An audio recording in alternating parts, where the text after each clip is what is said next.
And welcome back to the Wicked Wild Podcast, the feral podcast for the uncivilized horror fans. Glad to have you back. We have the final Mo King movie selection, and we're going out on a sibling movie to Jamie's final pick in her block of movies. I'm confident they are both in perfect agreement in this movie, that Jamie and Eli are both perfectly agreed on the quality of this movie, and don't hope at all for this alliance that they've had to dissolve in front of me like a so much ghost boy. Wait, do you know something I don't know? I haven't said anything. I don't know anything. Dave is just rooting for our demise. It's not going to happen. I don't know if you watch this show, if you've listened to this show from the beginning to now, you could see this beautiful chrysalis form as a two-headed moth emerges from its cocoon into what I'm calling Jamili. What a name. Yeah, it sounds better than El Amy. You know what I mean? Yeah. I think Jamili sounds a lot better. Yeah, keep those descriptions up, and I'm sure the alliance is stronger than ever. Oh, sure. So, as the progenitor of this block of movies that we've had over the last few weeks, I guess I'm over a month now, Eli, as this is your final movie selection for our audience, do you have any closing words you'd like to share with them to consider as they review the movies you've given them? Like any like conclusion, post script, or anything? I would just like to say this. A lot of people they think of me as an enigma. Don't really know what's going on, and I would say this block perfectly describes how my mind is going at any given moment, but all together. At the same time. At the same time. Yep. Also, this should teach you something. All these movies should have taught you a valuable life lesson. And if you didn't get it, just send Dave an email. I'll sign you up for my 19-week course. It's only $199.99. Oh, the course is back?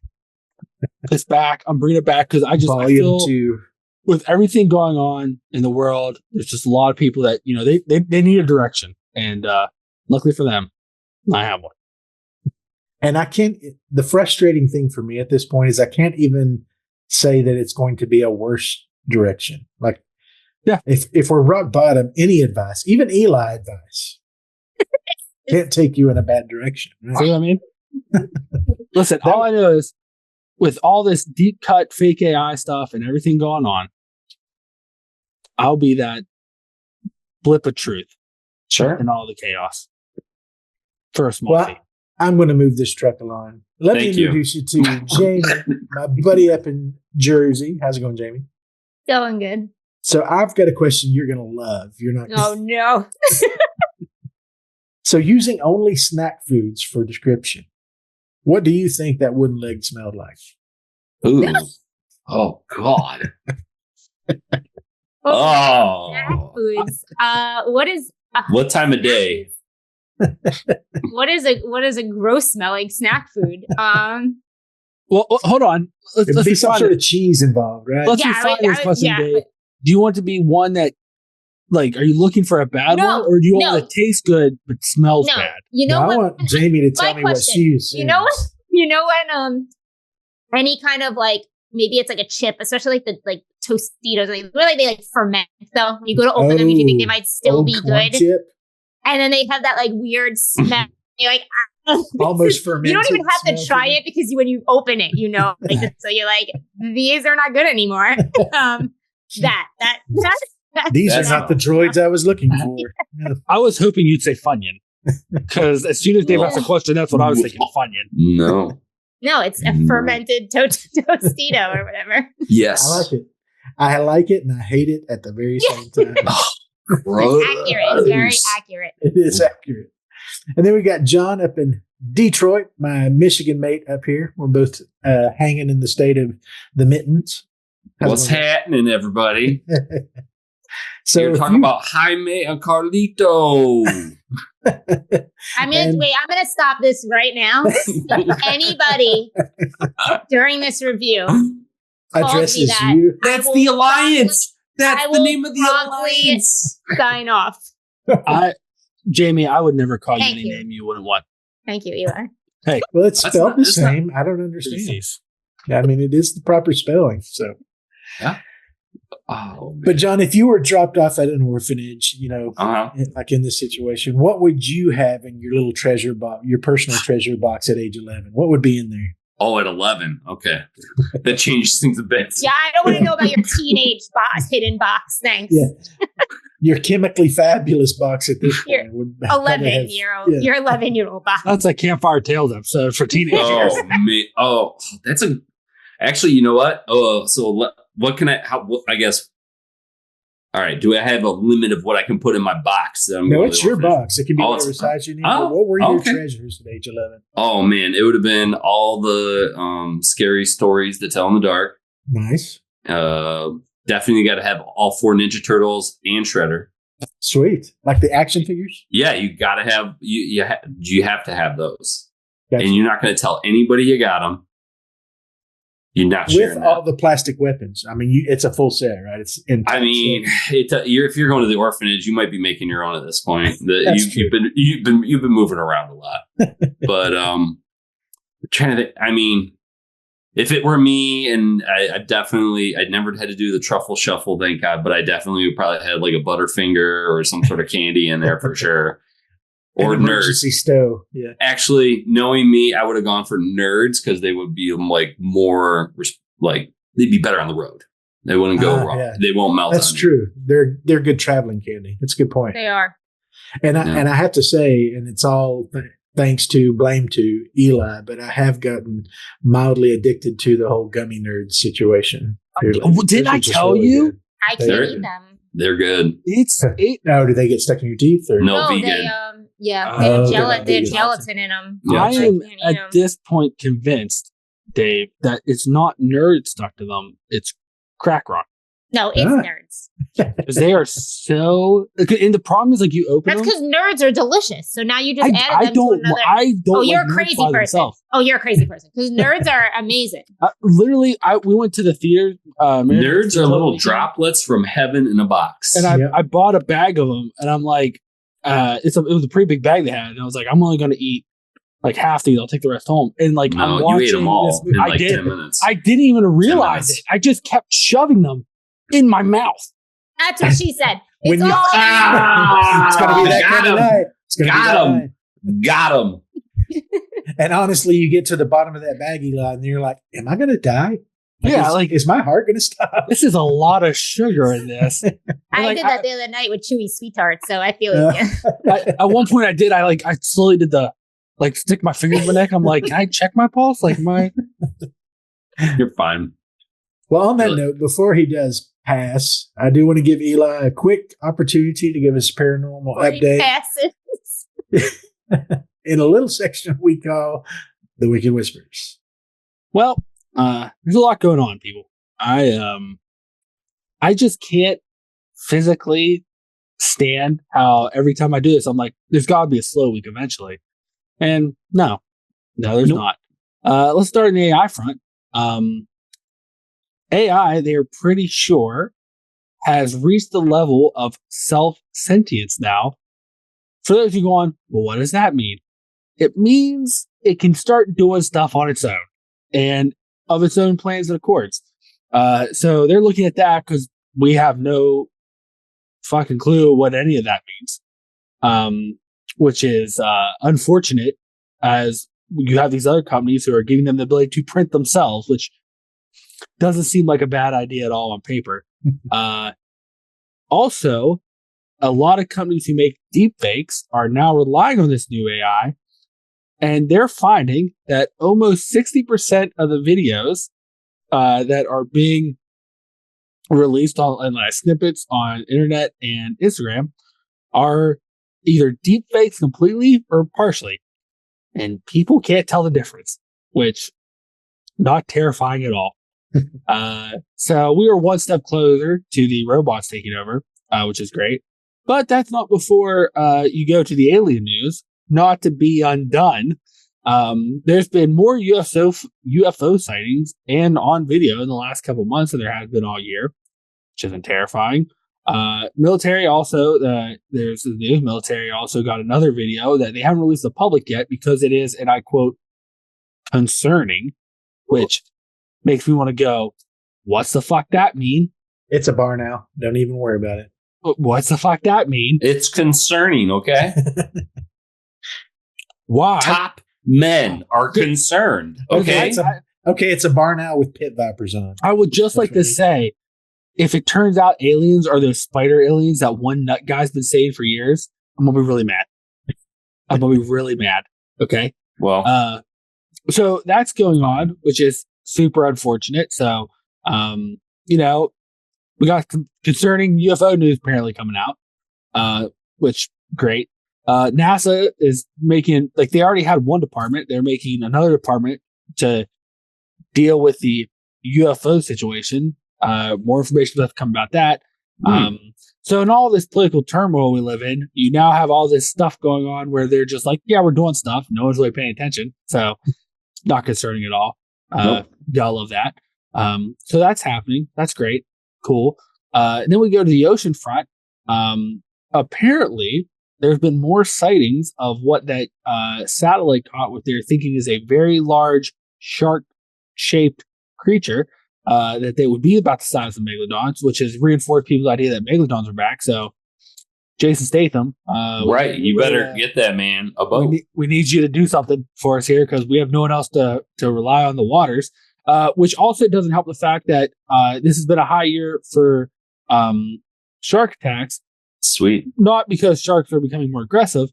They're becoming confused as the polar ice caps melt and the water temperatures are changing and the salt in freshwater areas are mixing.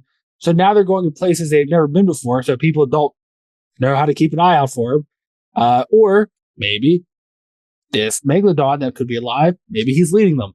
Because maybe the whole universe decided at this point, we just had enough of human shit. The Thanos of the shark universe. We're getting attacked on multiple fronts here. It's Aquaman. Yeah. On that note, have you all seen? It just came out. There's some video. Well, there's some video and several photographs of that kite surfer in the Keys that had jumped 4 feet out of the water because a great white, which was jumping out of the water, was right behind them. Yeah, it's a crazy photo. It looks Photoshop, but everybody swears that it's not. Do you know what would have happened if that was me in that picture? There would have been a stream of shit behind me, just spraying into that shark's open mouth. Actually, you know what? Now that you said that, Eli, I have something to send you on Instagram. I look forward to it. I look forward to it. Got a little Photoshop work. And the last bit of news, which is I still don't know how to handle this.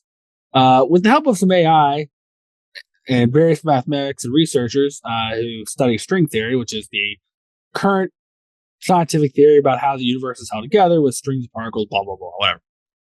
For years, people thought wormholes were empty space, or black holes were like empty space, or potentially pathways in these various things. But apparently now, with some of this new math and research, they actually think black holes are what's holding the universe together. It's the glue. Which it's kind of like the screws holding the fabrics of reality and time as we know it together, which is very unfortunate because they're finding that a lot of them are growing.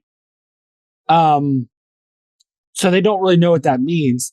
Some guy theorized that they'll just eventually get to the point big enough where they'll just basically grind the universe and reality to dust as we all get sucked inside out and outside in over and over again. That's what she said. That's what she. So that's not concerning at all. So now even space wants to kill us.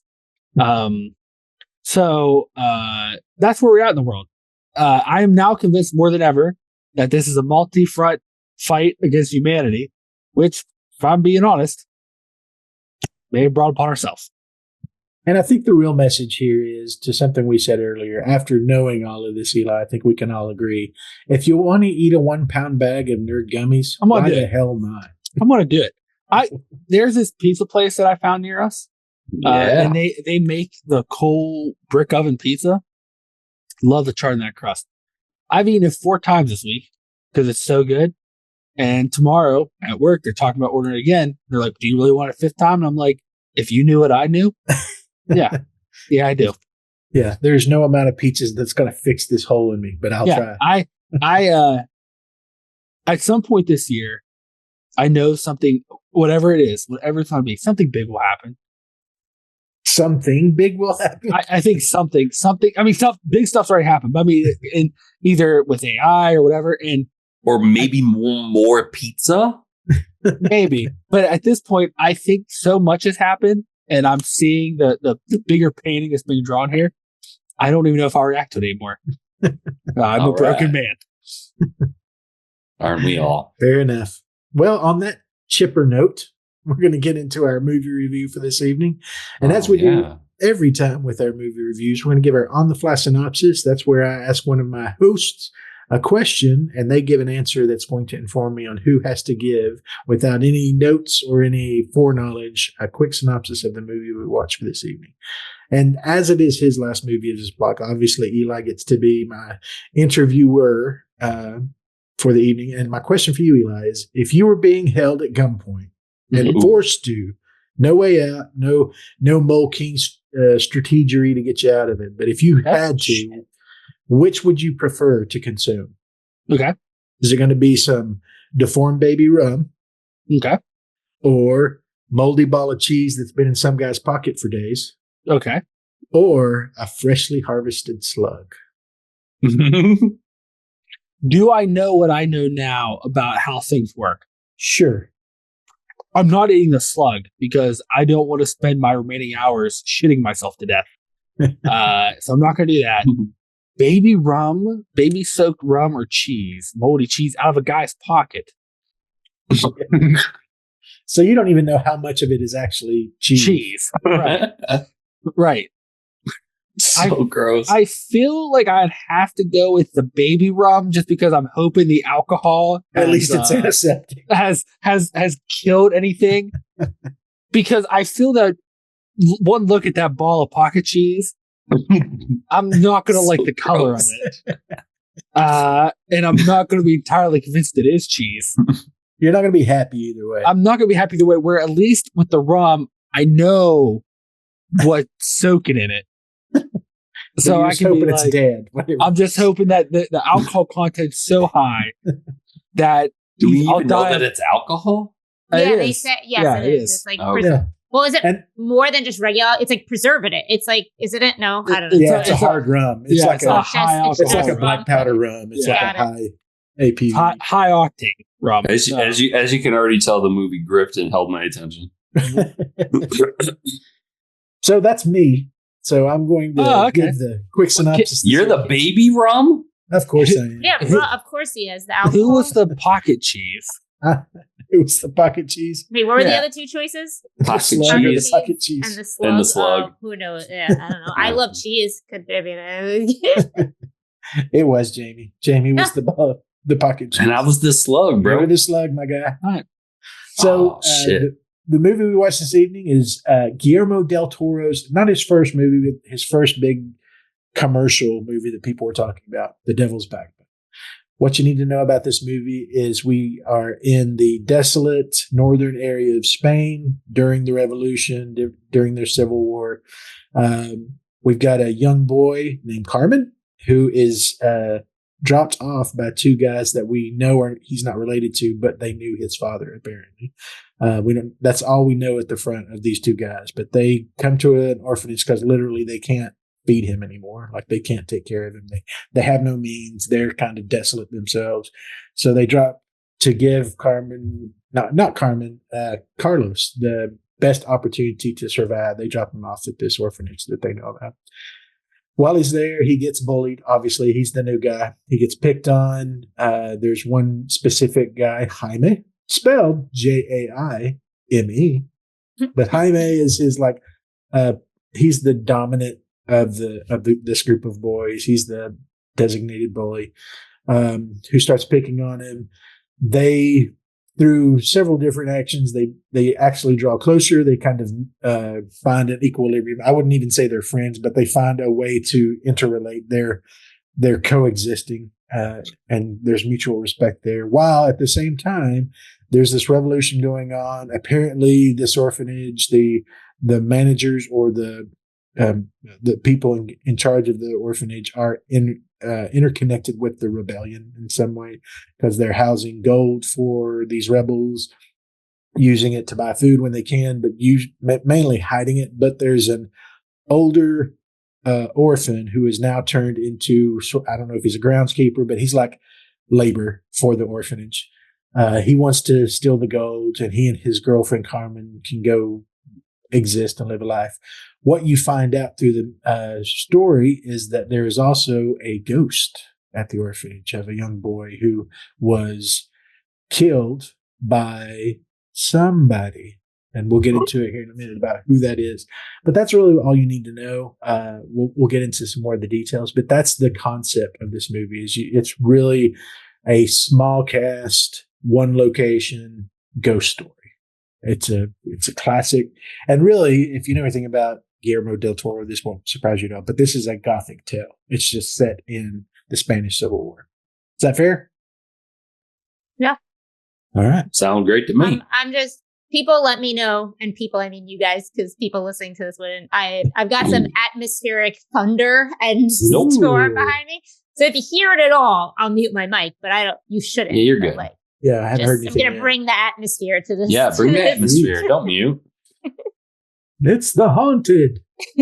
All right, so Eli, this is your finale. This is the way you wanted to close out your block of movies. I know I have a sense of why you chose it, but talk us through what this movie means to you, how often you watch it. What do you think of this movie?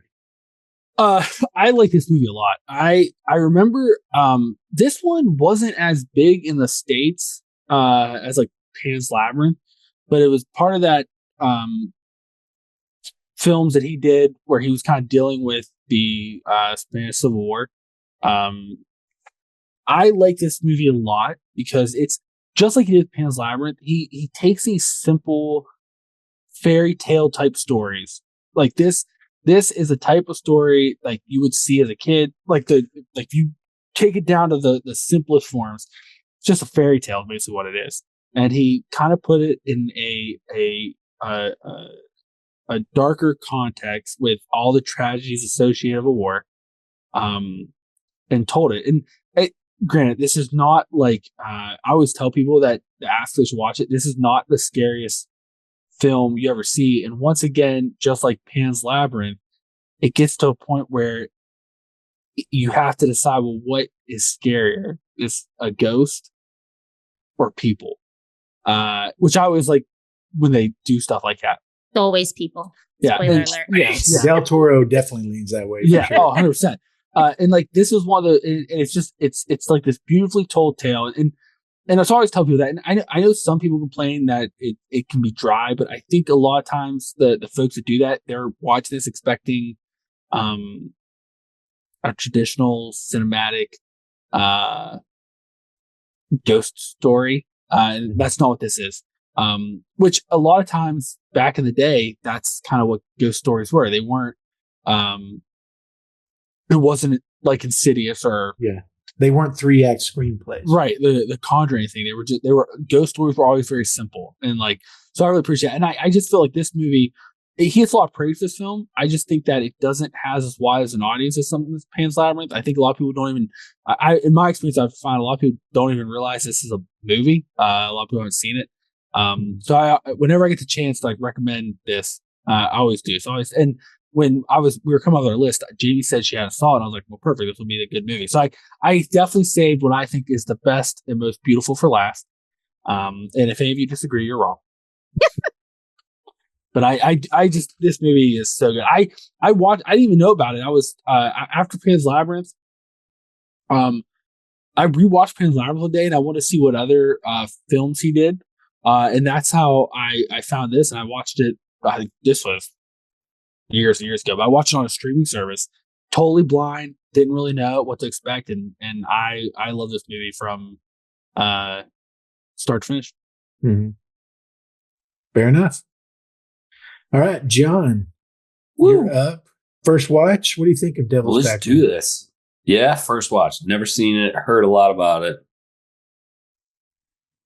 Was hoping for something I would really dig or get into. Like, I don't know what it is. It felt a lot like Pan's Labyrinth to me, almost like beat for beat. It had a lot of similar kind of themes, and I get it. You're working through some stuff, but I think he was, at least for me, I think he's more successful with Pan's Labyrinth.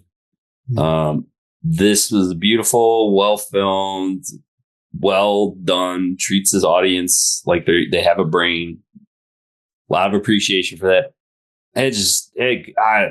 Right now, I'm just not feeling it. I can obviously. It requires a lot of energy, doesn't it? It's just, yeah. And I can definitely tell you after the day I have had week I've had, I do not have the energy to keep up with Guillermo. And that's just not how I'm choosing to get down. Yeah. I was up at 3 a.m. yesterday until like 11 p.m. And yeah. And then that's I got not great, dude. No. It was a thunderstorm. I just couldn't go back to sleep. It's the worst. Stupid sky. The worst. And I blame the Mole King. He told me he'd fix the weather, and he didn't. Bro, do you know how many? And that's why I hate this movie. I hate it. You This is know the how many worst. battlefronts I'm fighting right now between AI, aliens? Listen, Dude. bro. Weather's low on the list. If you fix the weather, I bet you get everything else in line. Just saying. I don't think it works that way. You give people what they want. I'm telling you. Look at LA. What they want. Yeah. Yeah, you make it rain in LA and you'll have followers. Seriously. I don't know if I want all the types of followers. You don't get to pick, unfortunately. Well, that's not how it works. Anyway. Let's get to Jamie. John, any other thoughts on this one? No. It's a great movie for the people that are up for it, and that want to read a lot or speak Spanish. Definitely don't watch it. I don't know what it sound like dubbed, but after my last debacle, I would never watch a foreign film. Well, this is another one, right? That I warned you guys not. You to did. go Thank to you, Prime Jamie. or wherever. Like, first of all, I purposely went back and read that message because I'm like, yeah, okay, where can I watch? But I also thought, and I guess I'm just like, because maybe it's just Pan's Labyrinth and this, and like I'm trying to think of it. Like, I also Del Toro's movies like weren't even available dubbed. Like, I thought they were always in Spanish, and I went to put it on wherever I rented it, and like it literally said audio language English, and I said, absolutely fucking not. I know that's not right. Yeah. I was like, I didn't even know that was possible for a Del Toro. So time for the moment that Eli all has been waiting for. Jamie, tell us about this movie. I know it's your first watch because we already had established that, but tell us what you thought. We all know my thoughts on Pan's Labyrinth. And so I have watched, I'm never going to say all of, because especially with directors and stuff, a lot of Del Toro. Have any of them hit like Pan's Labyrinth? No, but I will watch them almost all because I've said this before here, elsewhere. Him visually and storytellingly, even if the story is not the best, I am engrossed. I like Crimson Peak, not my favorite movie. It's gorgeous. I could sit here and just like look at it. I did not like what's the water one? What's the one that was nominated for like Shape of Water? Didn't like it, but it looks really fucking good. I watched The Strain. I've seen Scary Stories. Granted, we all read those books, so that wasn't. I'm just thinking of things off the top of my head that he's done. I even watched that Nightmare Alley, which is not like classic Del Toro in a way, but it was done by him, so I was like, okay, I'm gonna watch it. This has been on my list forever, and like Eli said, and then I don't know why I never got to it. Part of it is like the description looked way too serious from my taste and like whatever. And I was like, so I just kept putting it on the back. And then Eli said he would do it for this, like when we discussed. So then it was just like, it was on my list, but now it was just waiting because he said he would put it on for us so I could finally see it. It gave me a reason to actually sit down and watch it. Am I in love with it like Pan's Labyrinth? No. Do I still think Del Toro's amazing? Yes. I'm gonna go on a limb and say, because of how I feel about him, objectively a good movie. Like it's not bad. Can it be a little slow? Is it a little too serious? Is it very similar to Pan's Labyrinth? Yes, Pan's Labyrinth came well after this. Pan's Labyrinth, for me, I like more because now this is odd coming from me, but like it's fantasy versus like ghost. in this movie, I don't even need the ghost. We'll get there. I don't even need the ghost story in this movie. Like, it's a little two different stories that don't necessarily go together. I know they do. We will get to it. The whole story. I know they very much go together, but looking at this movie and watching this movie and listening, they're two very different stories. You got like this drama with this orphanage, like during the war, and then you got this ghost boy. And it's just like, I don't know. I kind of wish he went one direction versus the other instead of needing to merge them. It works more to me in Pan's Labyrinth with the fantasy because that's her like escapism. That's her way. And this is not really his escape or anything. It's just like another thing going on. And maybe you guys can explain to me a more deeper, but I'm just saying on a surface level, it's just another thing going on with what they're already dealing with, like in this orphanage and whatever. So those are my top thoughts. Will I be watching it frequently? No, I'll just continue to go back to Pan's Labyrinth. But I'm glad I finally saw it. It fits so well with that movie. I know everybody says this, that, and is it Pinocchio is the third one that takes place during the same, like, but like you could tell they're all like the same world, if you will. This movie, without even being fantasy, looks so much like Pan's, like the color scheme, like everything you could tell, like, again, you could tell it's Del Toro. Whether he does his like really fantastical or his really reds and blacks, these are his blues and his reds. Like he always, like, it's just like, it's the same palette, which I don't hate as a Del Toro fan. So yeah, I mean, I'm glad I finally watched it. It's not going to be top of my list movie, but again, I didn't hate it either. It's not, much like Pan's Labyrinth isn't either. It's not horror, really, so to speak. It's got a ghost in it, but it's more like you're in it for this drama of this orphanage and like there's some horrific elements in it. We will talk about it. Del Toro, I don't know, always writes an amazing bad guy. Like when this movie started, I was like, oh, there's nobody quite like the general, whatever he is in Pan. And then we get there and I go, oh, fuck, we got another one. There he is. And he writes bad well, whether it's comically or just well, like he writes those over the top bad guys that you get. The people you love like to that hate. in fairy tale. Like these are the enemies you get in like stories and like whatever. Like he writes them. Like they're not borderline. They are bad. They are fucking bad. Like, and that's it. They're not good people. So, yeah, I'm gonna like, we'll get into like specifics of stuff, but it's like funny for like I said, like a director that I seem to like love. There's only one movie that I love by him, but I'll watch them all. And I'm always like, ooh.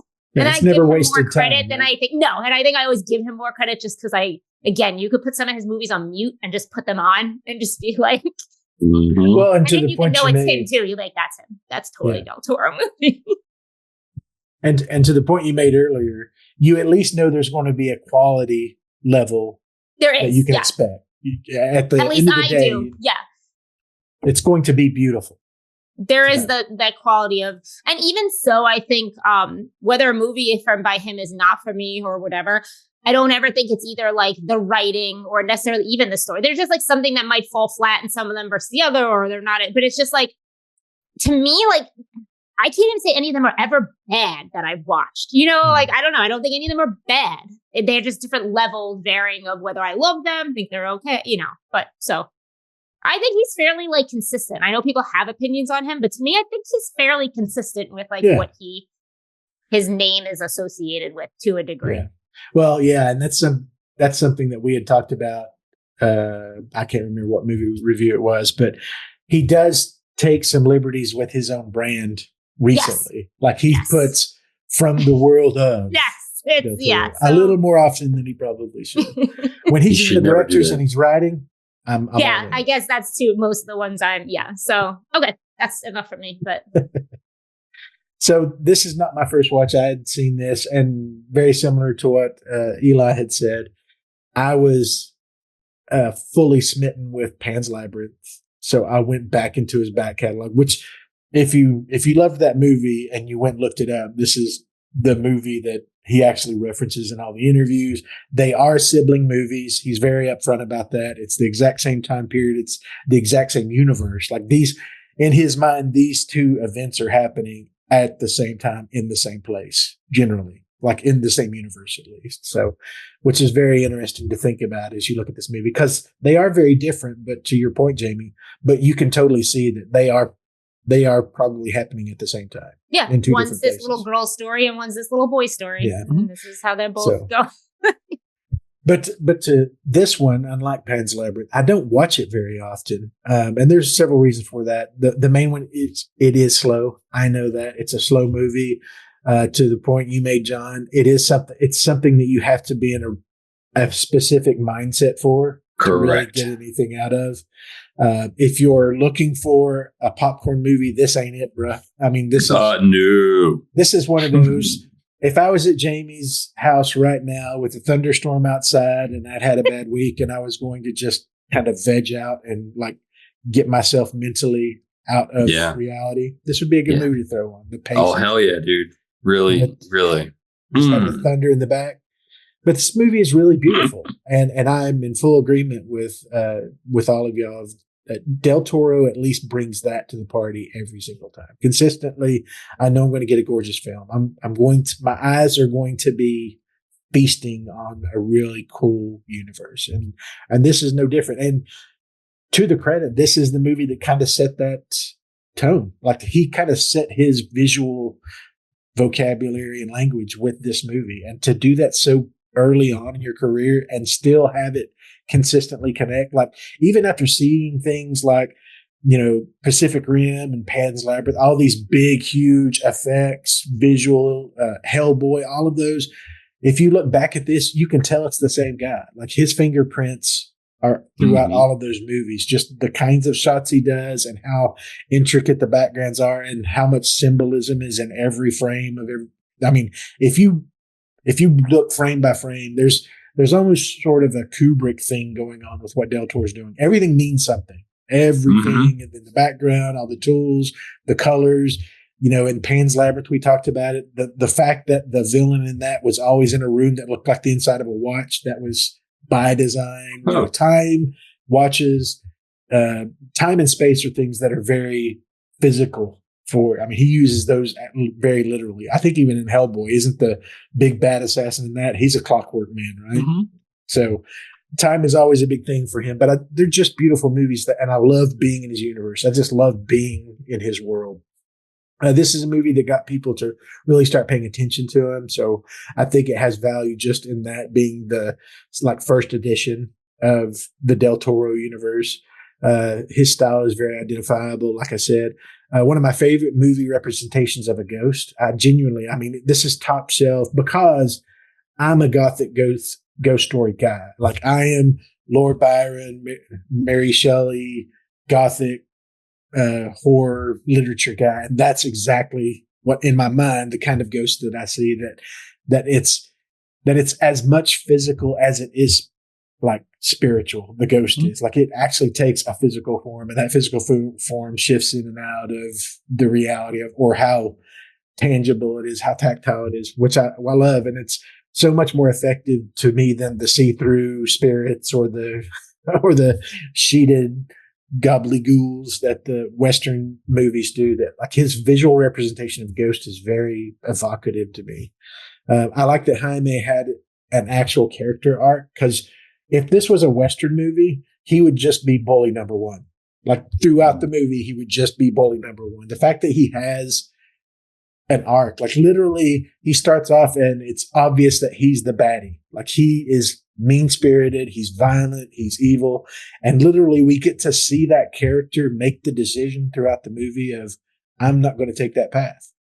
I'm not going to be Jacinto. I'm going to be something different. Like there's something very cathartic about that. Like you assume a bully's a bully and he's always going to be a bully, but what Del Toro is saying, it only takes these couple of little moments, like when Carlos saves his life because he can't swim and he falls in the pool, and that has an impact on him. He literally changes as a human being. That's so kind of cathartic to see, and you don't see that in Western films. If you're cast as the bully, guess what you're going to be throughout the movie? You're just going to be the bully. But you get to see him have this arc, which I found very provocative the first time I'd seen it. But the flip side of that is Jacinto is just the villain. Like he's the beautiful creature. He's the handsome, strong, strapping. And then the more you get to know about him, the more ugly he becomes. Like he just becomes evil. I mean, he starts off as ugly, selfish. Then you're like, okay, he's a young guy. He is going to be egotistical. He is going to be very self-focused. And you're like, oh no, he's not just that. He's also evil. Like he's just terrible. Evil. So you have that as well, like somebody who's consistently just going down throughout the movie. As mentioned before, this is a masculine counterpart to the feminine perspective that Pan's Labyrinth gives us, which I think is a great way to look at this movie. And this time, what I realized made it that for me, because I hadn't really thought about it until we had talked about it on the Pan's Labyrinth review. Of that's what Guillermo del Toro says about that. This is the masculine sibling.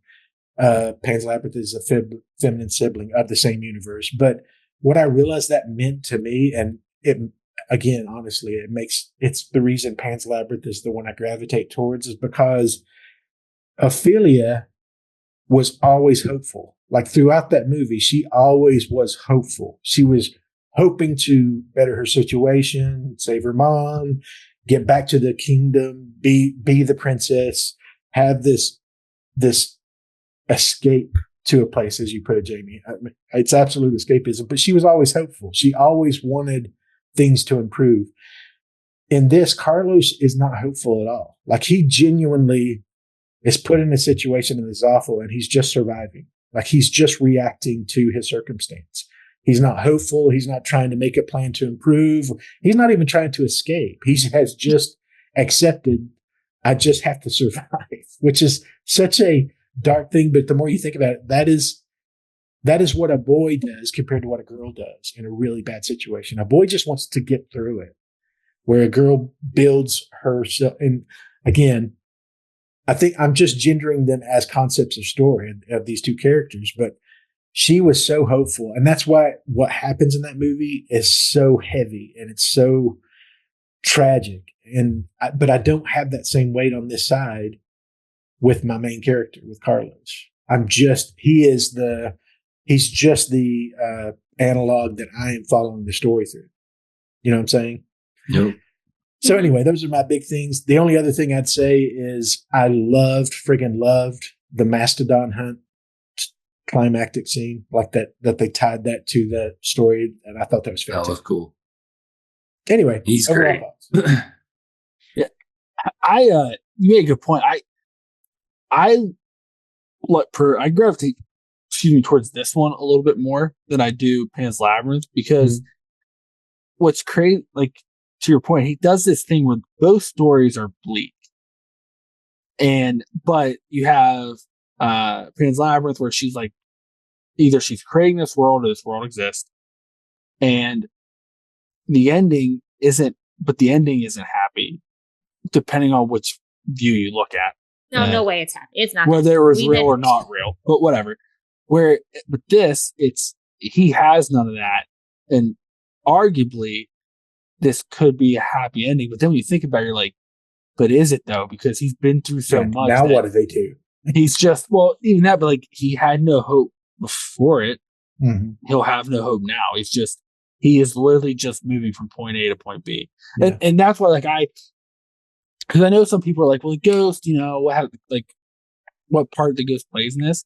But like, that's what I really appreciate, to your point, because it's a very gothic tale, and like a lot of times in like dark gothic tales, like if you like read even some like Poe stuff you read, Ghost doesn't play a large part in it. Ghost is a small part, and like I kind of appreciate that, because that's where it feels a lot like an old gothic ghost story, where it's like the ghost is there, but like the ghost is such a small part of the story, and typically the ghost shows up, and then the ghost does what they do at the end and of the story, and he kind of follows that here, and that's fair. I mean, because it is very minimal in this quote unquote, which is and like story. That, and I appreciate that so much. I don't know.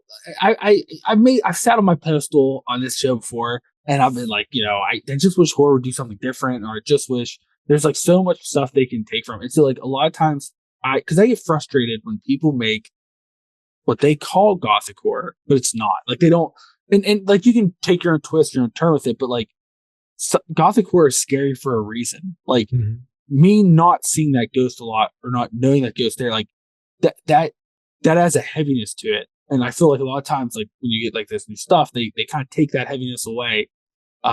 Whereas like something like this, it's like he's got all this shit going on, and a ghost could pop up at any minute, like and it's just like this extra like can't they can't catch a break. Like it's surrounded on all sides, and then there's just this unknown force that you don't understand the motive, you don't know what's going on.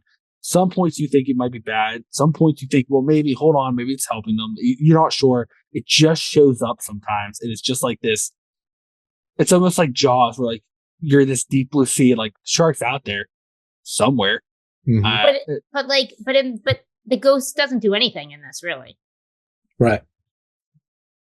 No, but that's kind of that's like a golf horse thing though. Like you don't really know its motive. That's what kind of it's like this. It's this powerful force that you don't know its motives. You don't know what's going to do. It just shows up sometimes, and you don't understand what it's there for. I mean, a lot of Gothic horror stories, the ghosts don't like it's not like I mean, you think about Insidious, right? Where like it's trying to get in your body, and a lot of Gothic horror, it's like the ghost is just there. We don't know why, and if it does do something to people, a lot of times like sometimes it's physical, but a lot of times it's just like if you look at Poe, it's just taunting them either by its mere presence or things it says. So like I don't know. I like they're both. Well, and another example of that is, and Jamie mentioned it earlier, is Crimson Peak is the exact same kind of ghost. Is the ghost is there? It does nothing. The ghost, there. Yeah, the ghost is a tool to get you to a place where you realize how screwed up these people are. Yep. Mm-hmm. Mm-hmm. I feel like the ghost works better in that one though, and I'm not even a huge Crimson Peak fan, and maybe but that one, that's one of the ones that I always bring up because it might be one of my favorites looking, but I also love Gothic houses and like that style, like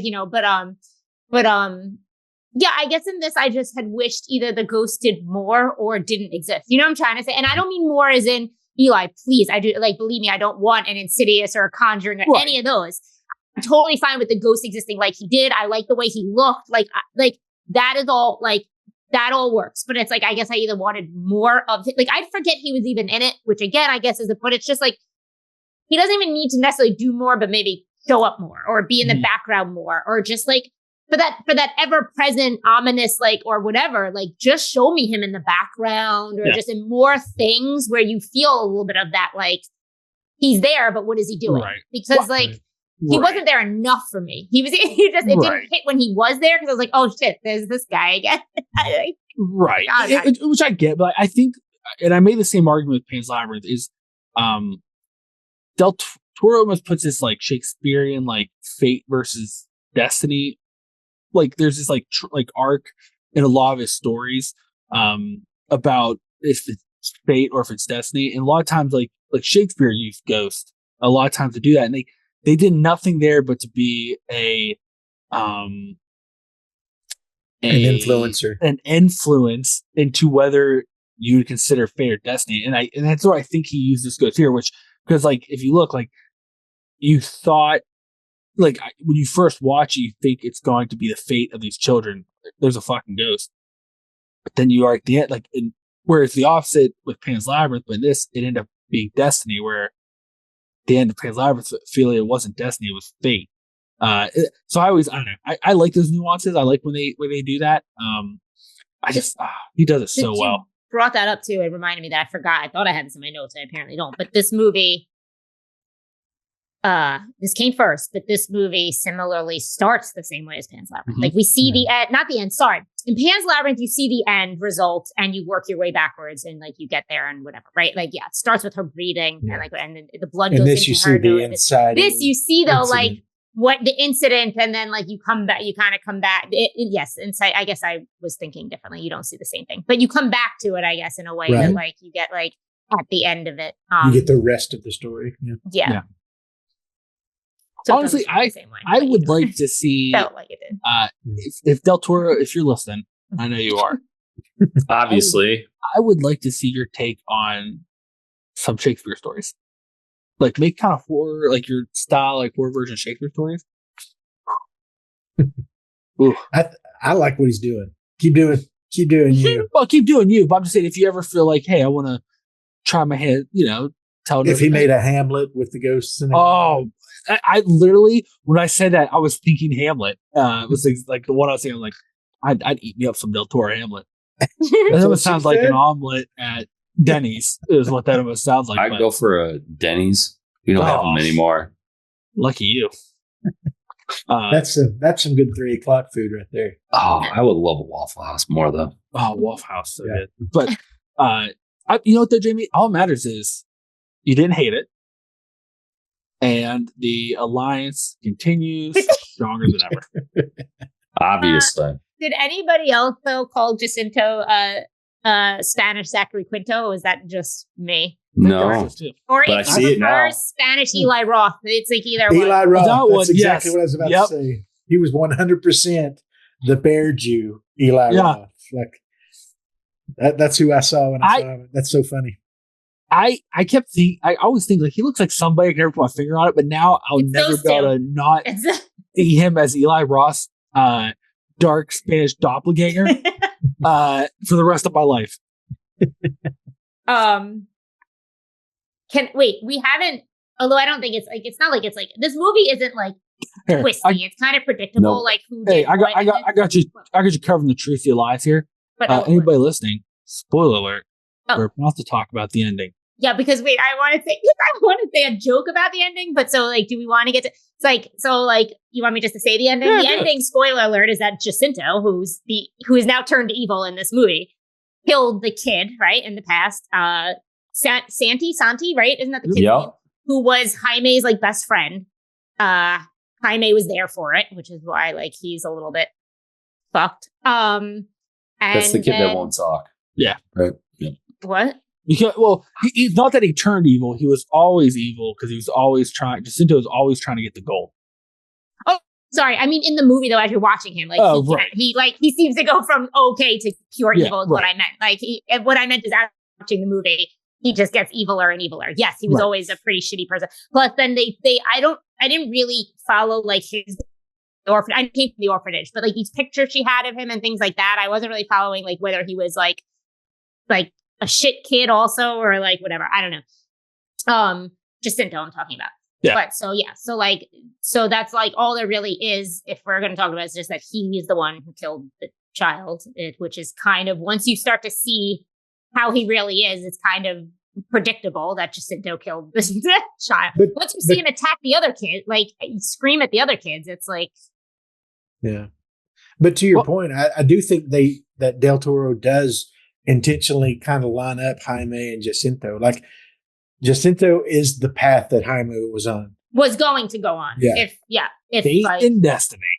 Mm-hmm. Oh yeah. So because I want to make a minor joke and then we can actually discuss it. So the movie, so they like you guys said, unlike Pan's Labyrinth, if you want to call it good ending, whatever. But these kids, not all of them, but that's due to something else, which we'll get to. These kids live. The core group, which is funny, because like, not funny, but when like the bombs go off, everything goes off, we seem to keep our core, all of them, like 7 of them. None of them die. There's body parts everywhere else, but those 7 kids are okay. Like I thought we'd at least lose one of them, like the one with the little frog or something. I thought we'd lose one of them, but no, we keep all of them. But anyway, all these kids do live at the end, like, and they get their revenge.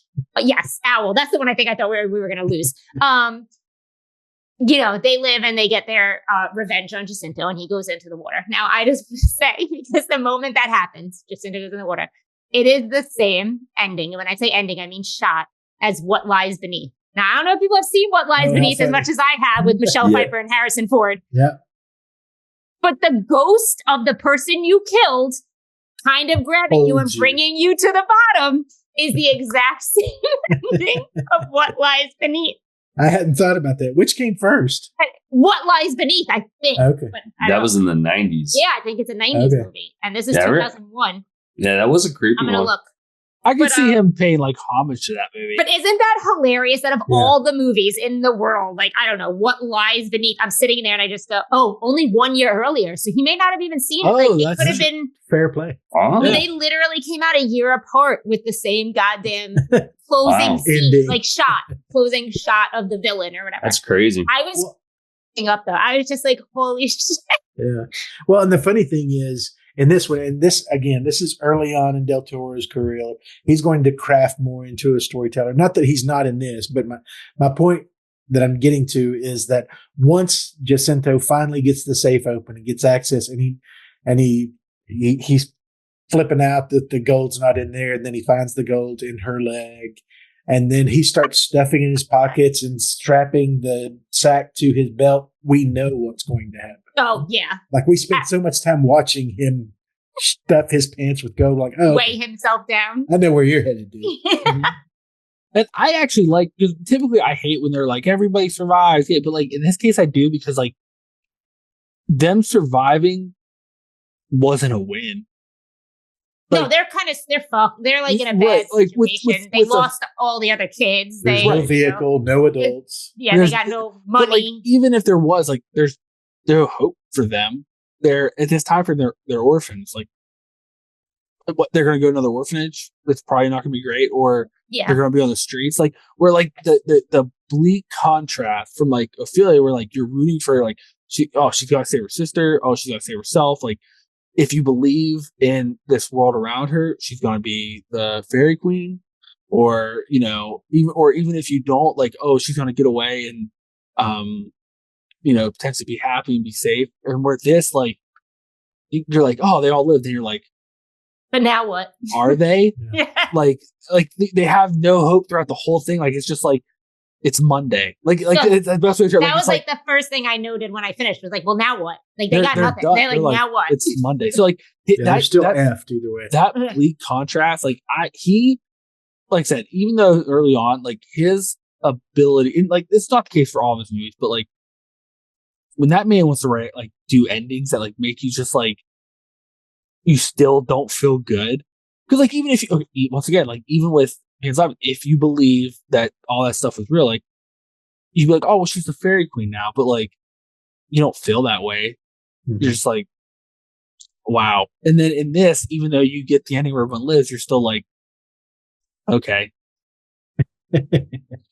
Not happy for them. No, but at least they got to kill Jacinto. I guess that's like at least they got some revenge. Which but well, and before I get into my thoughts on it, I am curious because it's such a centerpiece to the story. What does the bomb represent? Oh, I have no idea. I'm waiting for you guys to tell me that. Eli, tell me. Once again, I argue, which is a big part in the inactive bomb. His Labyrinth is, once again, it's a centerpiece for fake destiny. They believe that bomb was decommissioned.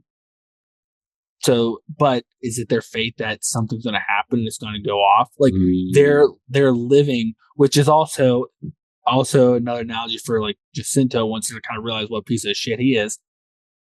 He's a bomb. They don't, they're around people. They don't think he would go too far. They don't know. Like you're living, like you're literally forced to live with death. Like you see death every day. Mm-hmm.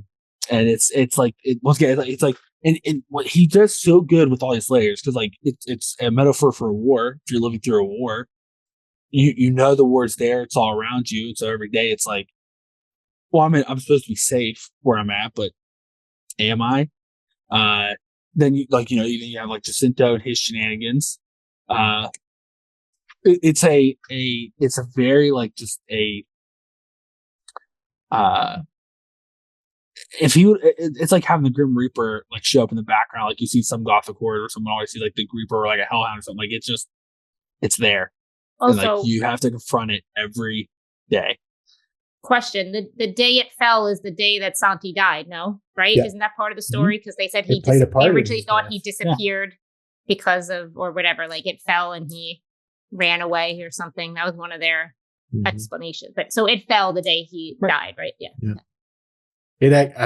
If I remember right, it fell, hit, and dislodged the brick that he split his head on.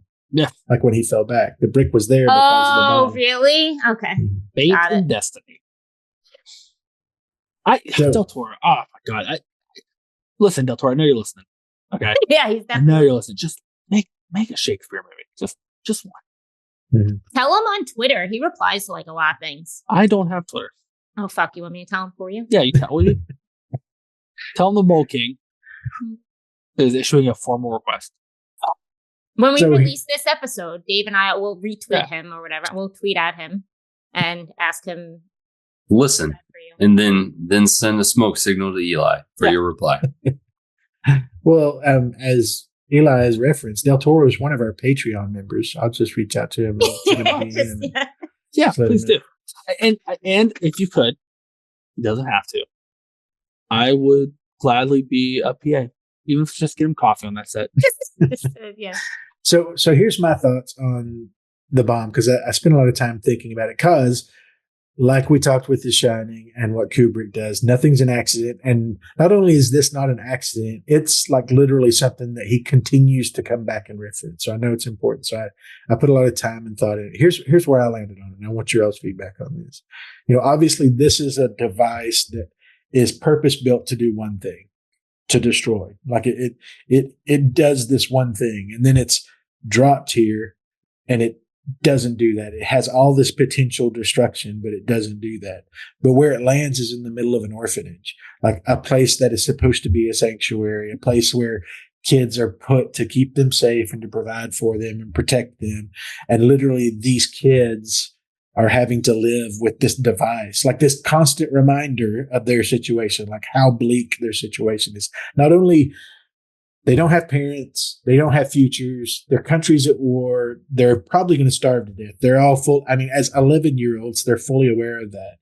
And every day they walk by a freaking bomb in the courtyard to remind them of this potential catastrophe that's just can happen at any time. And then all the adults ever reference to it is, yeah, it fell, it didn't explode. Somebody came along and defused it. It's totally safe now. But they know, because they put their ear to it, that it is still quote unquote alive. And they reference it as, and this is what I found interesting, that they gendered it. Like they called the bomb her and she, like the bomb for whatever reason is a personification of some kind. But it's this thing in the middle of their life that's a constant reminder of how bleak and hopeless their situation is. And but you and I are like on the same page, kind of. Yeah. I would think so. I like the idea of, and a bomb is just such a stark image. I mean, it's such a powerful image. And then you've got these 11-year-olds out there playing around it. Yeah. Picking up frogs and stuff. And there's this huge, like 10-foot bomb in the middle of it. Like there is no place for these kids to get away from the reality of how bleak their situation. It's also like the first thing he like sees when he comes in too, because it's like just sitting there in the middle of the. Yeah, and not to go Carlos. I mean, even like when they bring him in, it's like the first. Yeah, it's a real welcome sign. It's hard to miss. Yeah, and not to go down this road too far, but it's also very phallic. I mean, it's this giant phallic thing in the middle. It's almost like a statue in the middle wiener. Of the. Exactly.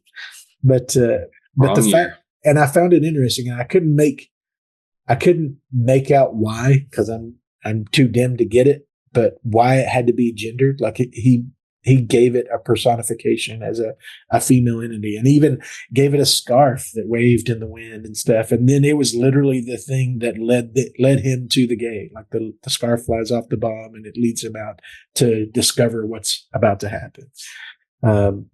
But I just find it interesting as a quote unquote character of the movie, but it is such a powerful image. And that's what I took away from it, is that it's for these kids, there is no fantasy like Ophelia had. There is no sense of there's other world, there's a hopeful, there's a better tomorrow ahead of us if we can just get through this. They live with a freaking bomb. And they don't know when it's going to go off, but it's there, and that's their life. I noticed when they called it she, and like I've thought about that a couple times. I don't know if there's enough context for me to fully commit to it, but I almost feel, because like even if you look at Pan's Labyrinth, like there's like the importance of mother and what happens when. Like what mother is and the interactive mother, and these kids don't have a mother, and I sometimes wonder if that's what the like a slight representation or a nod, like like the bomb's always there watching.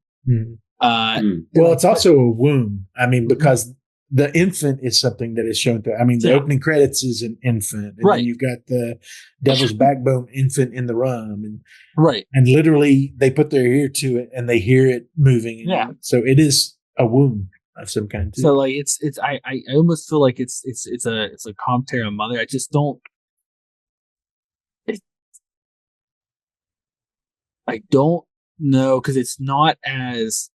Which, I mean, not all of his movies don't always act like he's not one of those ones that hits you in the face with like kind of what he's doing. But like I almost feel like it's the mother role. That's kind of like it's. Yeah. Well, and to that, I mean, if you go down that rabbit hole, then the potential the bomb has is representative of these kids. Like they have potential to do great harm and destruction, like Jacinto and Jaime. Having undirected childhood in that situation, we know this from actual reality that kids that grow up without parents just have a harder time functioning in a positive way in society. But you have that in this too, that they are the explosion that is the potential of what could happen. So, which is what does happen. Speaking of that, and this has nothing to do with the bomb, but it was just a nice segue for a second of like children's with no parental influence and whatever. This is well before and has been known that Del Toro is the influence of. But if anybody wants to be more depressed and watch a children overcoming, but like Tigers Are Not Afraid, which I'm sure Eli has seen. Yeah, Dave has seen a bunch of like. As I'm watching that, so I had actually seen that first, just because, as we've noted, I took a while to see this movie and it was on my list and whatever. So I saw Tigers Not Afraid. It is known that director has said she loves Del Toro. He is her influence or whatever. It feels like it could be in Del Toro's universe when you watch it. Like it is, but talk about bleak and fucking rough and like, but as we're talking about like, parentless children and and dealing with that, and that's the cartel, right? Like, I mean, they're dealing with a different world, like trauma going around, like issues going around them, but it's a very like similar feel to me. It's a violent, hopeless world, overcoming the hopeless, violent, like in a different setting. But that movie is so effective. That movie is, and we know haunting. Me and kids, and you know how I care about, but like that movie is a rough, like but I also recommend it. I mean, if people have like the interest or the stomach, and when I say stomach, I don't mean because it's gross. I mean because you're dealing with children and rough subjects and like death and all that stuff. But like, I recommend it if something like this is in your wheelhouse and you want to get even more depressed and well, I think that's why I think talk about bleak endings and talk about like hopeless endings, because there is like that one too. Is like it's just like a weird like I almost guess sometimes too. I think that's why Del Toro does these stories in the vein of a fairy tale to kind of make it a easier pill to swallow. And then as it's slow burning, you're thinking about more than you want to throw up and cry. But like But like Pan's Labyrinth makes me cry. This like doesn't. You know what I mean? But like it doesn't. And Tigers Are Not Afraid makes me cry. Right. But like this one. What I'd argue, like Del Toro kind of like guides you there through a fairy tale to get to that point, where the other one kind of like hits you in the groin with a piece of rebarb. Like, you know what I mean? Like it's almost like but it's still, to me, it's still just effective. But like Del Toro is kind of like, which once again feels like a fairy tale. He's like guiding you through it, and like it's like the way he through that metaphor. Like it's, I don't know. The man, he is a storyteller. I don't like. I know a lot of people like him, but I don't know if he gets the credit. Because I mean, there are some movies that like I don't. It's obviously it's not the same type of story like some of the more commercial stuff he's done, but like. The man, when he wants to write a story, that man can write a story. Like it's well, and to and we made this exact same point in Pan's Labyrinth, but the reason that these are all very rich characters and the world is so well hung and so provocative to us is because Del Toro wrote these both of these, Pan's Labyrinth and this, over 16 years. Like he worked on these characters in every scene for 16 years because, to your point, storycraft matters to him. Just like, all of the directors that I love most, you can see that whether you like their story or not, story as a craft, as an art form matters to them. That's the reason they're making movies. They're not making movies to put something. It's not a Zach kind of situation. You know what I'm saying? Where he's trying to make some cool imagery. The story drives everything. And you can see that with Del Toro. And those are the people I get down with the most. So, but I will, let me ask you all, and I know we're coming over on time, but I did want to talk about this because it's something, the more I thought about it, the more interesting it became, or at least the more fun I had with the mental exercise. But I believe that Jaime, Jacinto, and Casares, the doctor, are all the same character, just at different seasons of life. Wait. Mm-hmm. Well, the doctor? Mm-hmm. Why? Can I ask why the doctor? Because the doctor to me, and I could be completely wrong, but the doctor to me seemed like, unless I missed, like the only. No, I guess even the headmistress too, but like I don't know. He seemed like our I don't want to say moral compass. Maybe that was the young woman, but like he seemed like our like save. I don't know, our safety in a way. The doctor felt like that. So like why is he in the same? Why would he be in the same bucket as Jaime and Jacinta?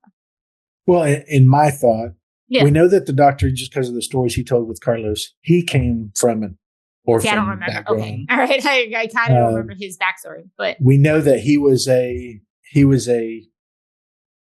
fantastic lover in his young years. He talks about that, and now his obsession is this woman that he can't have, that he can't have. We know that Jaime is obsessed with what's her name, Carmen. No, Carmen's the old woman. Jacinto's girlfriend, Conchita or something. I wrote down their names, Conchita or something. Oh yeah, Conchita. Yeah, Jacinto's girlfriend. That Jaime is obsessed with her, like she's the goddess in his world. Like he's obsessed with her. He's writing her poetry, like the doctor does, and he's giving her gifts from the doctor, like the cigar rings and all of that stuff. And then you've got Jacinto in the middle. He is in that time of life. I can do whatever I want. Totally self-focused, totally selfish, which is the doctor who, when he tells the stories to Carlos, he says that's how he was as a young man. It was all about he could do whatever he wanted. He could be whoever he wanted. You just get a different season of this journey that, and again, that's just my thought, that we have one analog at different seasons that literally, Jaime and what we're seeing and what I enjoyed, like I said earlier, is him like literally struggling with being self-aware of who he is. Like he can choose to be the bigger than all the other boys, dominant, violent, evil bully. But this one kid saved his life. So he it's not even like he opens up and changes. He just gives this kid a pass and builds this like tenuous friendship, if you want to call it that, with this kid. He actually has a human experience or a human relationship with somebody. So he's not a full sociopath, or we don't get the sense that he is. But he also has this fixation. Like he has greed in him, but his greed is for Conchita. Yeah. He wants these things and he wants to have the gold, and he's not giving up his knife and all of these kind of things. So I think there's a personality that is shared between those three characters. See, I always thought, it's funny you said that, because I always thought it was like a lot of times you'll see some of these gothic stories, like you're presented with what can be, and the doctor was his destiny and Jacinto was his fate. Mm-hmm. So he was seeing, like, depending on which way, how you determine which takes place or whatever, these are the outcomes. The doctor, obviously, like, he got past a certain point, and now destiny's not always good, but it was that he was where he was at, and whereas if he continues to go a path that leads him to become Jacinto, then that's fate. Well, and the Doctor at least has the redemptive arc that as Correct. a ghost, he saves the boys. Correct. There's this one moment where he even gets as to be a hero. Right, but even as an adult, like he arguably not necessarily like, which does not mean he's like a saint, but like he's like a doctor. He's taking care of these children. Cared like about them. I got the impression that he cared, but maybe he was morally ambiguous at best. Yeah, like inadvertently, seemed like he genuinely gave them something. Right. Like he's trying to do something good. He gave them baby rum, so he's got that going for him. Yeah. And besides, for their erections, I thought it was funny that he described that that's what you take it for. There was other things, but that's the thing I think everybody gravitated. I thought it was like a cure tuberculosis. It was like all these things, but it's also for erections. Don't worry. Except for him, right? Like, doesn't that the problem with him? Like, we don't have to get this, but like, he can't perform with the woman that he's like in love with. So she has to go fuck Jacinto because he's the only other one around. He's the only other man in this whole property. Yeah. And Jacinto's fully aware of that. Like, he's the king of this kingdom because he's the only capable. Unfortunately, that becomes his demise. Yeah. I appreciate that. Not that they gave her a lot of time at all, but I appreciate that, like, Conchita, I don't know how to say anything, though. She, like, bounced as soon as she saw what he was. Like, she was just like, nope. Yeah, fuck this guy. And then, unfortunately, what happens to her, which doesn't even, it's just like. And that's what I love about this. And again, beating a dead horse, same as Pan's Labyrinth, but everybody in here is deeply flawed and broken because the world they live in is deeply flawed and broken.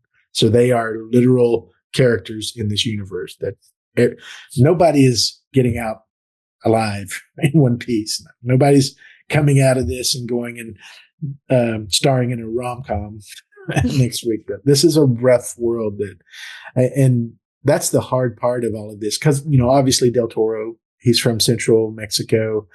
He has said several times that this movie draws a lot from his own experience as a kid. Like, he literally apparently had an uncle who visited him as a ghost several times. Mm-hmm. So a lot of that inspired the theming of what happened in here. But apparently his creativity and his mind are the things that kind of got him through his own childhood. I don't know his parental situation, but he references several times that these movies were inspired by like the world that he created for himself, which means to me that as a writer writing these characters, Jaime is probably Guillermo, because Jaime is the one who wants to be the storyteller. He wants to do comics and all of that kind of stuff. So, he draws and he writes. Yeah. So that gives an interesting picture into the director and writer of this movie. Kind of what he was as a kid, what he was struggling with. Because honestly, if you think about it, Jaime is the more interesting character than Carlos. Carlos is our person. He's our empathetic character, but Jaime is the one that is actually more engaging with what's going on. Whether you love him or hate him, he's the one that more is happening with. I love it. This movie, Del Toro does all these layers, and like it's great. Where we've talked about other movies where they've tried to jam too much shit in there, and it's not cohesive. Mm-hmm. Looking at you, nope. And it's but like I love it. This right here. This is good stuff, and this is why I picked this as my last movie. This right here. Oh, I wasn't mad at you. I was looking forward to seeing this again because honestly, to be totally transparent, I hadn't seen this in probably a decade. Like, I hadn't watched this in a long time. And I enjoyed it. And I don't regret it at all. But to the point that was made earlier, I'll reinforce to our audience, go find the original Spanish. God, please. I wouldn't even imagine what this sounds like dubbed. Can you imagine with all the kids and like the, my God. The first time I watched it was dubbed because that's what was available, where it was streaming at the time. I don't remember what. I hope they got some good, like, 35 to 50-year-old men to voice the kids. If I remember correctly, the guy that did the voice for Jacinto, if I remember correctly, it sounded like a bad cartoon villain, but like a 50s gangster almost. Like, you guys, I'm like, oh. And oh, man. And then when I got to, at the time, I wanted someone else to watch this. Like, oh, you have to watch this. And I ended up buying it from an FYE, which that don't date me. I don't know what does. Wow. And it was the Spanish version. So I was like, oh, this is so much better. I'd rather read subtitles and listen. Yeah. These guys getting some troubles. I'm like, oh, shut up. As soon as I saw, I'm glad I checked too. I don't even know what prompted me to check because, like I said, okay. Del Toro now, you watch like some of the new, most of them are in English. So it's not even, but like, I guess because I've seen Pan's Labyrinth so many times. Now I own Pan's Labyrinth, so that's why I've seen it in Spanish. But when it's on like TV or the movie channels, it's always Spanish, like because that's how it's presented. So I think I just always assumed Del Toro movies were like in Spanish and you had to read subtitles and that's what it is. And then like I happened to check because of the whole wreck debacle.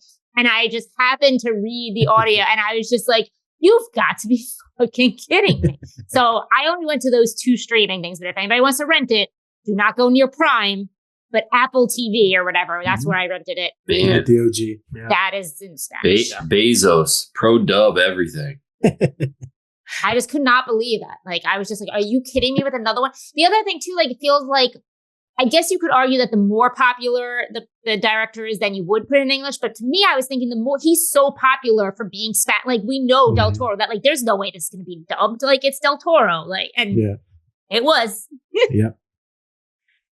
Yeah, and we had the conversation in Rec, but in these kinds of movies, you need the tonality of the actual characters because they're story driven. I need to hear the character's voice. I don't need to be constantly being reminded of this other off-planet voice that's speaking for this person.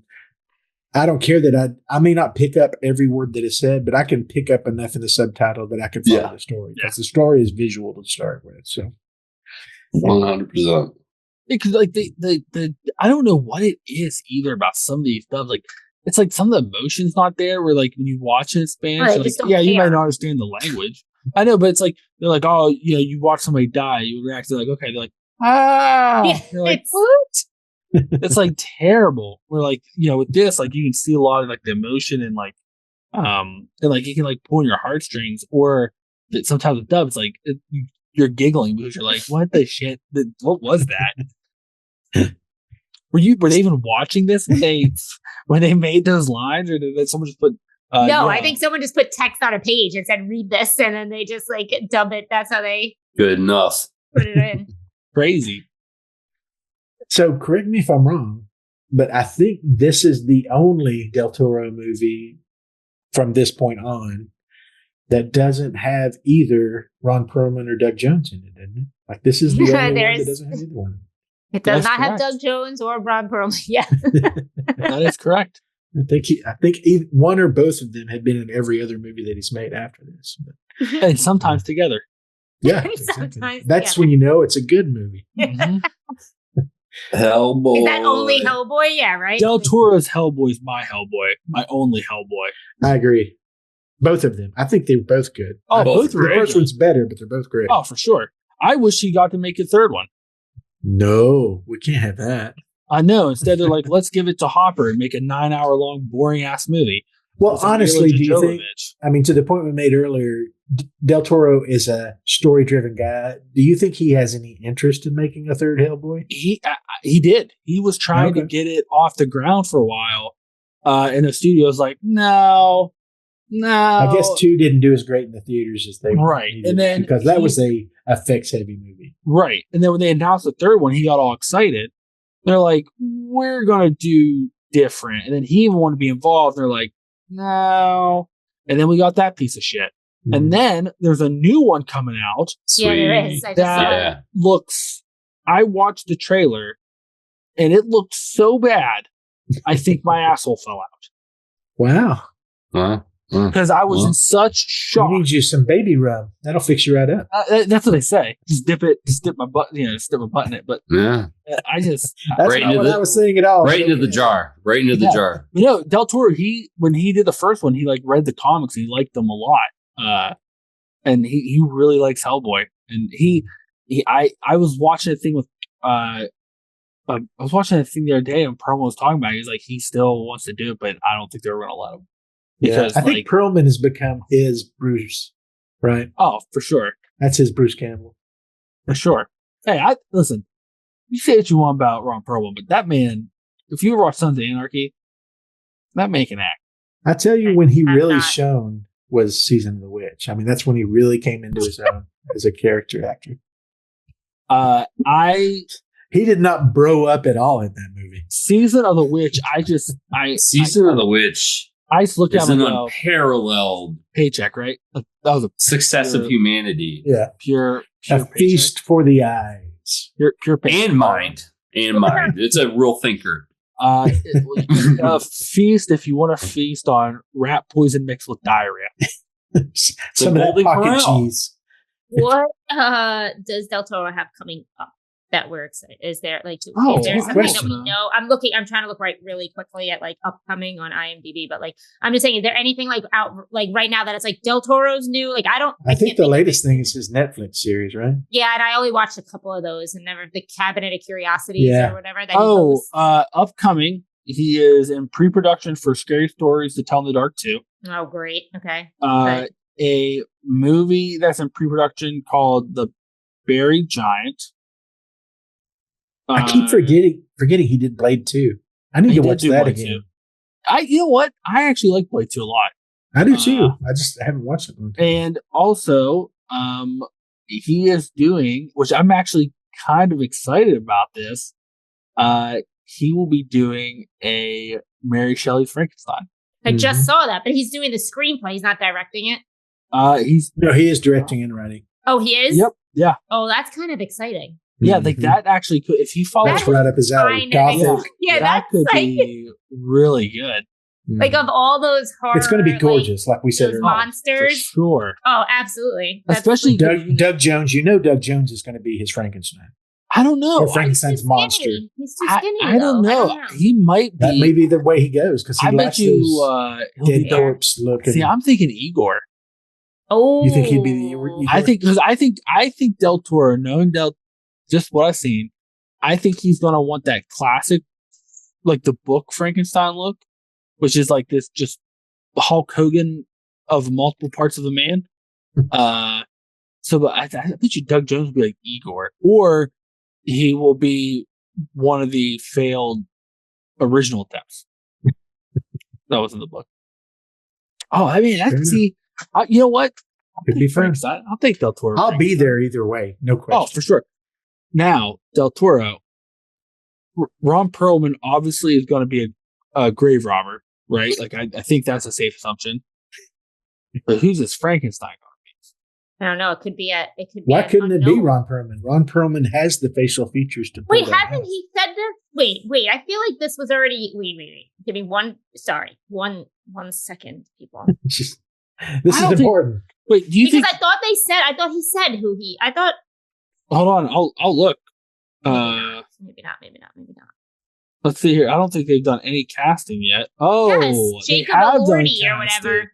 Oscar Isaac will be Dr. Frankenstein, and Jacob Elordi will be Frankenstein. Oh, Christopher Waltz is in it. I love sweet. it. Oh, and Mia Goth, just because I haven't seen her enough stuff. Her. I can't stand her. So she'll be the cousin wife. Probably. Oh, I'm a little disappointed, Dave. You know who's not listed in the credits yet? Ron Perlman or Doug Jones. Yeah, neither of them are in here. Come on. But we've got like Charles Dance. We've David got like Bradley's gonna be. Yeah, we've got some like heavy hitters. Yeah, we got some good. Christoph Waltz, you had me at that. I mean, that's going to be fantastic. Same. Once I just saw that, I didn't know. That guy is so good. I've yet to see him in a movie. And he'll chew on some Frankenstein. Yes. Oh, for sure. For sure. He could literally stand on the street and reenact scenes from Antlers. And I would enjoy it more than when I watched Antlers. You would still tip him? I meant to text you. I had like nothing the other day. Like I was just like was doing stuff, whatever. I left it on. I watched it for like a second. Ooh, yes. And what did you think? It was amazing. I barely paid attention. I criticized it just as much as the first time, but I cannot believe that I left it on. Oh, if you told me I loved it this time around, no, that would have been a spike in the alliance right there. Man, you get over it. I did not love it, but I forgot to tell you that.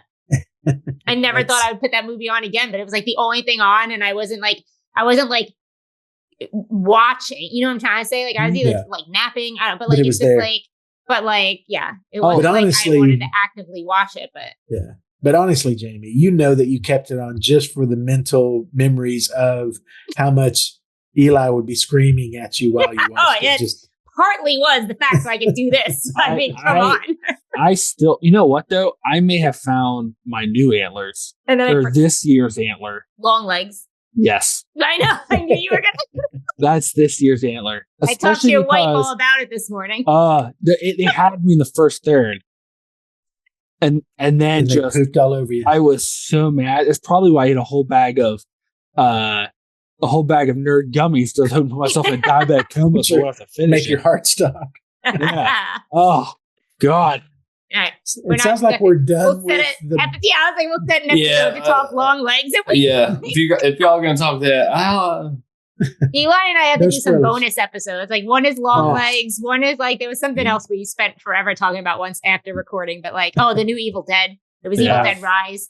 Eli and you know what we need to do? We need to do these mini episodes that Eli and I both agree on hating, and then just a spiral of like the bloodbath. That's content. Hey, audience, if that's content you want, just let us know. I think we can arrange it. Yeah, we could do little YouTube shorts where you and I like. Yeah. What you could do, and this might be even more fun, is you could set up. I could give you access to the podcast Instagram. Do a live. We can do a live, and then they can get involved in it. Let us know audience, if you want to do it. Live social media. Rant where Eli and I. We don't care what you think. If you disagree with them, they're not going to listen. But you can at least hear them argue. I was about to say where Eli and I rant and don't let anybody else say anything. I will open every episode with 90% of you may disagree with us, but 90% of you are wrong. You just need a shirt with that at this point. Right? That's my motto. I think I've said that more than I'm the Mole King on this show. Any other thoughts on The Devil's Backbone? No, but thank you, Eli. I have to thank Eli for putting it on because I know he changed a movie for that when I said I didn't. I'm not saying it's fully me, but like when we were having this conversation, he said, "Oh, I'm going to put that on." And like he moved something. I don't remember what you bumped, but you bumped something. I don't think he regrets it at all. I don't. Listen, anytime anybody's like, I highly recommend. I always think they'll like this and maybe this a little better than Pan's Labyrinth. Like, if you don't like the gothic aesthetic with gothic horror, this is a really good gothic horror story with just a little different aesthetic. I think like it's a good way to kind of like dip your toes into it. Yeah, it's not Victorian at all. It's not dark and stormy, but the dread, the atmosphere is definitely agreed. So I do have a Dave's Critter Corner for this episode. Any guesses what our critter could be in this desolate orphanage? It's not something in a jar, I hope. Well, no, it's in a box. What else? It's a slug. It is. Look at John. He knows. Oh, I said that. I said, is it?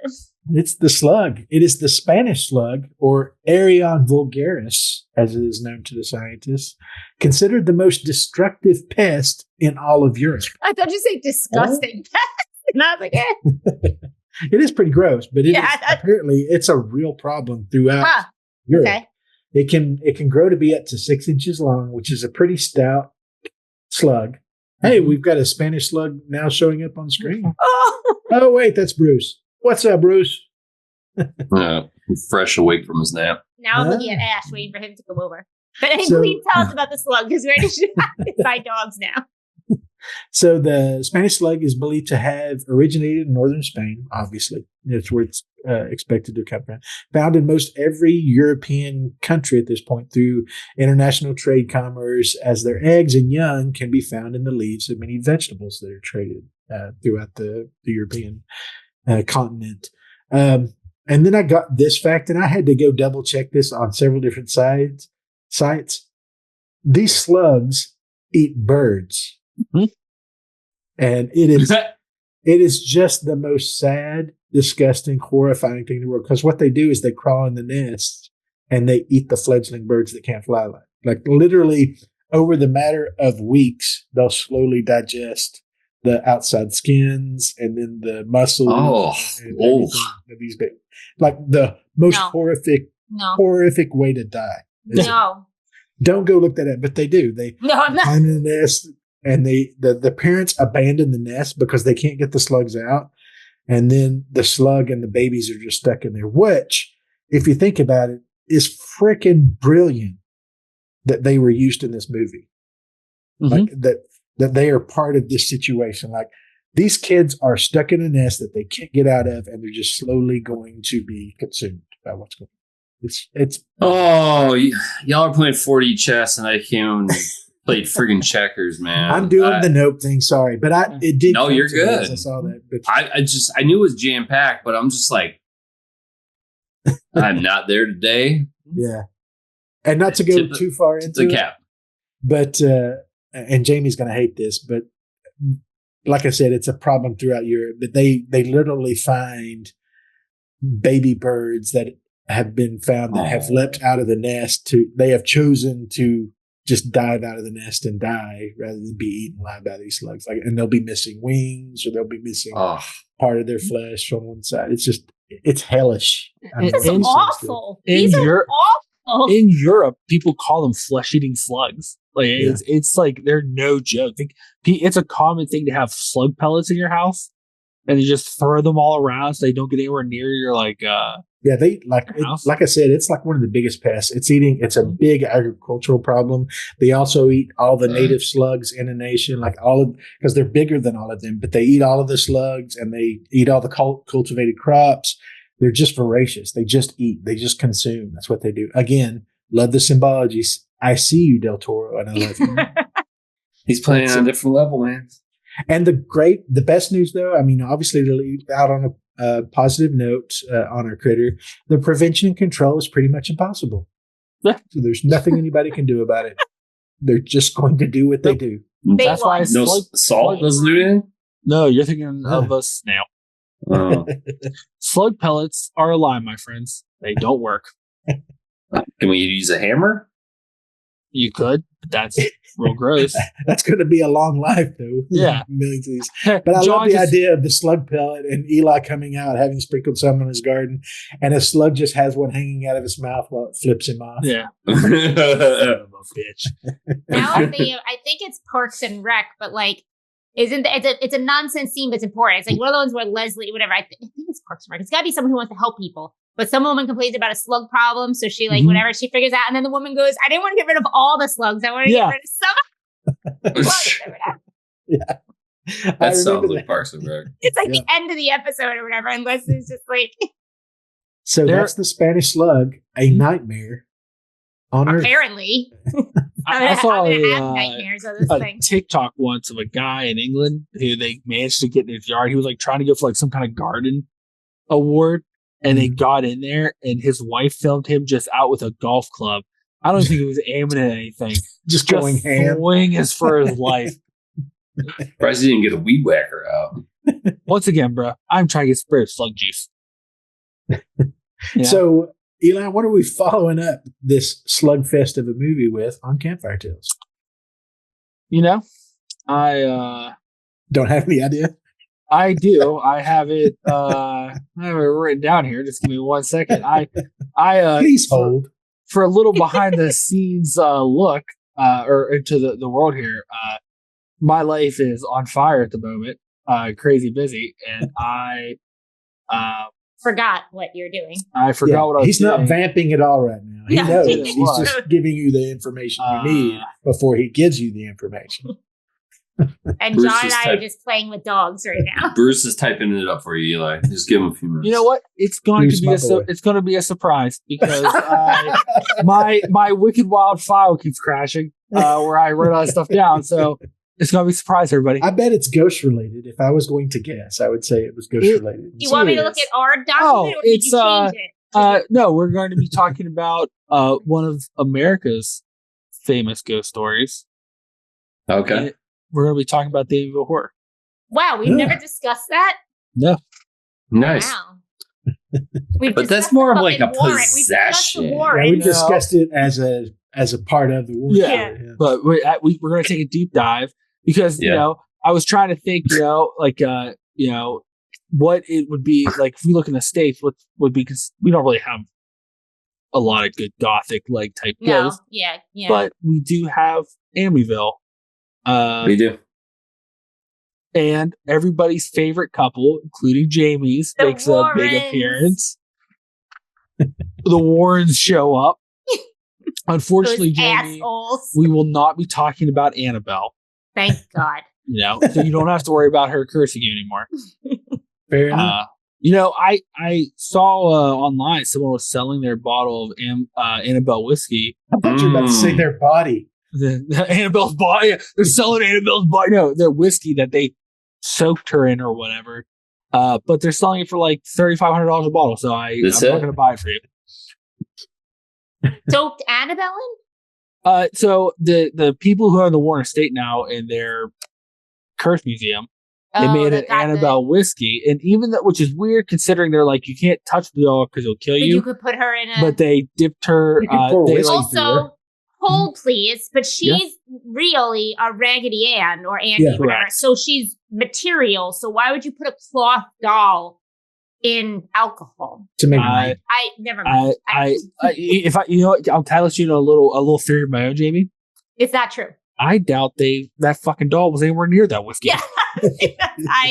I'm with you on that one. I think a sticker was slapped on a bottle. They made 666 bottles. What? Oh yeah, and they picked that number for effect, and they slapped it on. And they're selling it to schmucks who's like, touch this whiskey. You did it. All right, Eli, how many bottles you got behind the counter at work? None. None. Don't believe it. He's more of a baby. I'm not talking about for personal consumption. I'm talking for sale. Never. Because when I saw the price they were charging for it, I was aghast. Because let's be honest, if they're Eli was aghast, never. I was aghast. Never If they're using anything higher than the high end of the bottom shelf, Wild turkey. I'd be surprised, pretty much. Or Jim Beam, Well, on that note, we do ask y'all to subscribe. We hope you enjoyed the episode. Thank you again to Eli for putting together a fun block for us. We've enjoyed it. We're going to be going into a short block of movies from our buddy Jeff, coming off of this one, that'll lead us into Camp Wicked Wild this year. Which is Can't believe we're almost there. Exactly. And we've got I think we've got a pretty solid humdinger of a theme for this year's. I'm pretty excited about it. Yeah. I'm not going to tell you this week. I might tell you next time when we get into Jeff stuff. No, it's not butt cheeks. Oh. It's not butt cheeks. We vetoed that one every single time. Listen, 1 year you will give it to me, and we'll do a year of the butt cheeks. No, we're going to do a year of boobs, and that's going to be actually harder than it is easier because there's boobs in everything. So we're going to have to be really we're gonna have to curate Jamie, this that's really gonna be like a with people at March Madness where they have the big chalkboards with a thing. We have so many movies trying to narrow down the top 4 boob movies. That's the fun of it, though. That's true. Do we have to pre-watch all of them? And we have to rate the boobs like we did the wieners, right? That's true. We have to explain what the boobs. I feel like you have to. The themes. We're gonna have to do how Joe Bob, one of his things is number of boot, that he counts breasts, his number of breasts. We're gonna have to that might be how we pick some. Exactly. I mean, if one movie has 37 breasts, it might just automatically. I mean, what is it? And then does a side boob count as a half or a quarter? No, for our purposes, it's full boob. Okay, full boob only. It's one boob, not a pair, because some movies only show one boob. So I can already see the arguments developing. Is it quantity or is it quality? Well, if you watch Total Recall, it's all about that quantity. There you go. So way to make this gross and crass, John. In the years, if we survive this friggin' year, maybe in the future, our promise to you is if we survive as a community, we'll give you Year of the Boobs. So, good luck making that shirt, Dave. That shirt's easy. Yeah, it is. Is it just I don't know who's going to buy it, but it's an easy design to put together. So Jamie's going to have one in every size and color. So if you want to learn more about the podcast, we do have a website. You can go learn about the hosts. We've got some book reviews and other material on there. Still working on the shop. I hope to have it up before Camp Wicked Wild season comes on because I am working on a design. The hosts have seen it for the camp. We always do a themed shirt for that. So I'm working on that currently. If you want to follow us on social media, we're on X at Wicked While We Are, Slasher at Wicked While We Are, and Instagram at Wicked While Pod. We also do. We also do a video version of all of our movie reviews and our campfire tales, and we offer some shorts from those episodes on YouTube. Just search the Wicked Wild Podcast and you'll find us on there. If you want to send me any questions, if you have any feedback, if you want to give us some thoughts on what we discussed tonight, I'm always up for that. Send us your emails at podcast, podcast at thewickedwild.com. That's all I have. Any other thoughts? Anything else I missed? Anything else to announce? Let's get through this, the rest of this summer, what's left of it, for God's sake, and hopefully we'll enter into the fall and things will literally and figuratively start cooling down. Although I don't see that happening anytime soon. Maybe. So Santi was seen a lot in the kitchen. That's where the ghost was constantly seeing up. So, I wonder what he was cooking in there. Obviously the kitchen was important to him. Do you think it was a lot of fettuccine Alfredo? Was it spaghetti or maybe even some goulash? What do you think he was into? I just imagine you got up this morning, I don't know, 6:30, 7 o'clock. You're like, I got an hour before work. And you looked up spaghetti puns. I mean, come on. Fettuccine Alfredo? That's gold. That's solid gold. I hate it. That's top shelf humor. I hate it. I hate it some more. Good night, everybody.